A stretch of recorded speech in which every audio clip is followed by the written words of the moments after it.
Ansaba abakazi n'abasajja tusukke ku mibiri nga twagala oba nga tuganza abantu. Kirungi nnyo okutegeera nti ate kintu muntu tekirina wookyenkanya. Omuntu yenna gwe weesigisa obwereere bwo bannange alina okuba ng'agwanidde. Bannange obwereere kye kintu ekisembayo ku muntu. Omuntu n'akulaba wakula n'akulaba bw'olina obutuli mu bubina wenna. You have gold. Netta sinyiza okuba sinina gold. Then what is it? Oyo gold kunze. Kubanga bwe mbanga nze kati mba nkyayina ki ekirala eky'okukangatiisa. Oba tobakyali.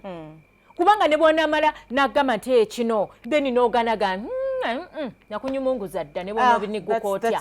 Okitegeera? Yes, it is not. Kati the thing is njagala nnyo abasajja abakazi tubalabemu ebisukka ku mibiri gyabwe. Kati then n'abakyala abasajja tubalabeko ebisukka ku mibiri gyabwe ate nno bo balina wallet.